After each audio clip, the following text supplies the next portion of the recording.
जनक जैसे राजाओं ने केवल नियत कर्मों को करने से ही सिद्धि प्राप्त। सामान्य जनों को शिक्षित करने की दृष्टि से तुम्हें कर्म करना चाहिए। तुम अपने कर्मों को ऐसे करो जैसे लोगों को, अपनी संतानों को बनाना चाहते हो, वैसे कर्म करो। अपने नियत कर्मों से ही आप दूसरों को शिक्षित शिक्षित भी कर सकते हैं। इस समय हम मंत्र जाप करेंगे और आइए साथ में करते हैं। हरे कृष्णा, हरे कृष्णा, कृष्ण कृष्ण, हरे हरे, हरे रामा, हरे रामा, राम राम, हरे हरे, हरे कृष्णा, हरे कृष्णा, कृष्ण कृष्ण, हरे हरे, हरे रामा, हरे रामा, राम राम, हरे हरे। बोलो भगवान श्री कृष्ण की जय। कृष्ण आगे बोलते हैं, महापुरुष जो आदर्श प्रस्तुत करता है, सामान्य व्यक्ति उसी का अनुसरण करता है। जो भी आदर्श महापुरुष होते हैं, जैसे भी आदर्श प्रस्तुत करते हैं, जैसे महापुरुष काम करते जाते हैं, जो सामान्य व्यक्ति होता है, सामान्य जन होते हैं, वो उसी का अनुसरण करते हैं।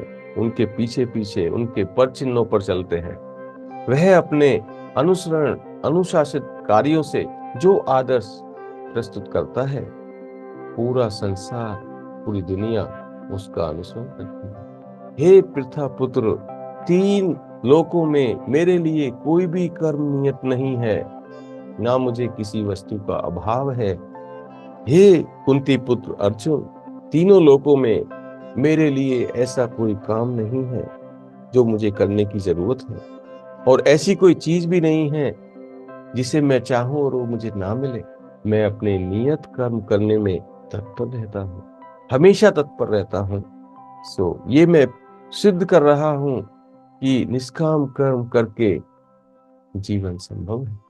क्योंकि अगर मैं नियत कर्मों को सावधानी से नहीं करूं, तो हे पार्थ, यह निश्चित है कि सारे मनुष्य मेरे पथ का ही अनुगमन करेंगे, और जैसे मैं कर रहा हूं वैसे ही वो करेंगे। इसलिए नियत कर्म कर्म करना सृष्टि के लिए बहुत जरूरी है। नहीं तो वो महापुरुषों को दृष्टांत मानकर वो भी कर्म करना छोड़ देंगे। यदि मैं नियत कर्म ना करूं, तो यह सारे लोग अपना कर्म छोड़ देंगे और यह सृष्टि नष्ट हो जाएगी। तब मैं अवांछित जन समुदाय वर्ण संकर को उत्पन्न करने का कारण हो जाऊं। ये मुझे सृष्टि दोबारा से बनानी पड़ी, उसका कारण बन जाऊं, और इस तरह संपूर्ण प्राणियों की शांति का।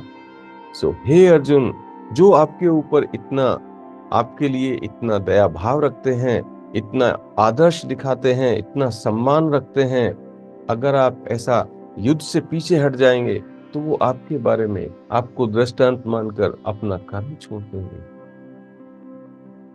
और वो आपको कायर समझेंगे, आपके बारे में तुच्छ समझेंगे, आपको एक तुच्छ प्राणी समझेंगे जो एक कायरता की वजह से युद्ध से पीछे हट गया, अपने धर्म का पालन नहीं किया।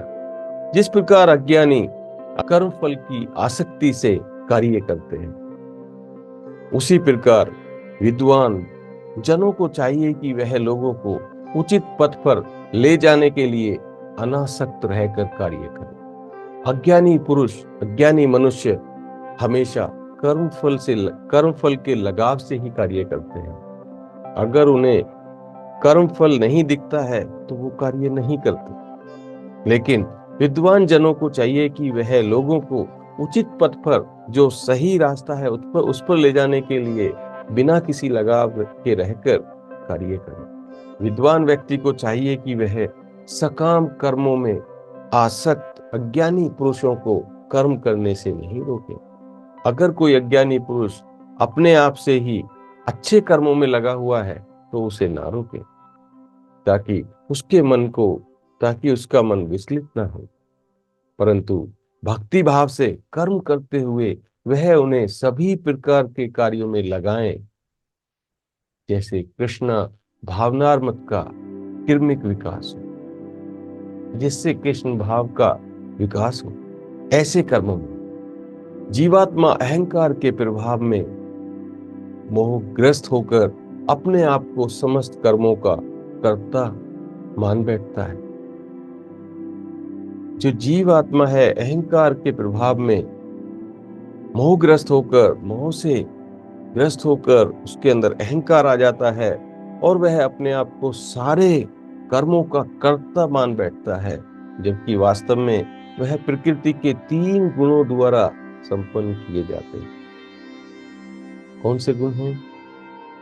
जो हमें प्रकृति के द्वारा 3 गुण हैं, सतोगुण, रजोगुण, तपोगुण, तीनों गुणों के द्वारा संपन्न किए जाते हैं। यहाँ पर मैं एक बात बोलना चाहता हूँ कि ऐसा नहीं है कि मुझे बहुत पूरी तरह से गीता आती है और मैं बहुत कुछ जानता हूँ, सारी गीता को अच्छी तरह समझता हूँ, ऐसा नहीं है। लेकिन मैं भी सीख रहा हूँ इस गीता सार की चर्चा के माध्यम से, और आप भी सीख रहे हैं। तो अगर कोई मुझसे गलती हो जाती है तो प्लीज माफ कर दीजिए, उस गलती को क्षमा कर दीजिए, क्योंकि मैं भी सीख रहा हूँ और आप भी सीखिए। और हम सीखते सीखते जब बार बार एक ही चीज को करते हैं तो हम डेफिनेटली उसे समझ पाएंगे, जरूर ही, अवश्य ही समझ पाएंगे। जीवात्मा अहंकार के प्रभाव में, मोह में आकर, क्रोध होकर अपने आप को समस्त कर्मों का कर्ता धर्ता मान बैठता है, जबकि वास्तव में वह प्रकृति के 3 गुणों द्वारा ही संपन्न होते हैं, किए जाते हैं। हे महाबाहु, भक्ति भाव में कर्म तथा सकाम कर्म के भेद को भली भांति जानते हुए जो परम सत्य को जान लेता है, जानने वाला है, वह कभी भी अपने आप को इंद्रियों में तथा इंद्रिय तृप्ति में नहीं लगाता। जो भक्ति भली भांति जानते हुए जो परम सत्य को जानने वाला है, वह कभी भी अपने आप को इंद्रियों में तथा इंद्रिय तृप्ति में कभी नहीं लगाता। माया के गुणों से मोह क्रोध होने पर अज्ञानी पुरुष पूर्णतया भौतिक कार्यों में संलग्न रहकर उनमें आसक्त हो जाते हैं, उनसे उन्हें लगाव हो जाता है। यद्यपि उनके यह कार्य उन पुरुषों में ज्ञान अभाव के कारण अध्यात्म होते हैं, परंतु ज्ञानी को चाहिए कि उन्हें विचलित न करे। हे अर्जुन, अपने सारे कार्यों को मुझ में समर्पित कर दो।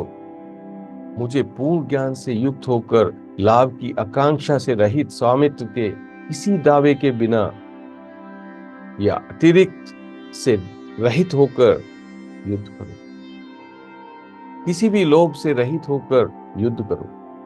आप ये सारा मुझे अर्पण कर दो। मुझ में पूर्ण ज्ञान से युक्त होकर लाभ की आकांक्षा से रहित, विजय पराजय की आकांक्षा से रहित, बिना किसी दावे के से रहित होकर ये युद्ध करो, खड़े हो जाओ। जो व्यक्ति मेरे आदेशों के अनुसार अपना कर्तव्य निभाते रहते हैं और ईर्ष्या रहित होकर उपदेश का श्रद्धापूर्वक पालन करते हैं, वह सब कर्मों के बंधन से मुक्त हो जाते हैं। हे अर्जुन, मेरे आदेशों का अनुसरण करो और मेरे अनुसार कर्तव्य निभाते रहो। ईर्ष्या से रहित रहो, ईर्ष्या से दूर रहो, ईर्ष्या मत करो और उपदेश का श्रद्धापूर्वक पालन करते हुए वह सब कर्मों के बंधन से मुक्त हो जाओगे। परंतु जो ईर्ष्यावश उन उपदेशों की उपेक्षा करते हैं, उनके विपरीत जाते हैं और इनका पालन नहीं करते, उन्हें समस्त ज्ञान से रहित, दिग्भ्रमित तथा सिद्धि के प्रयासों में नष्ट भ्रष्ट समझा जाता है।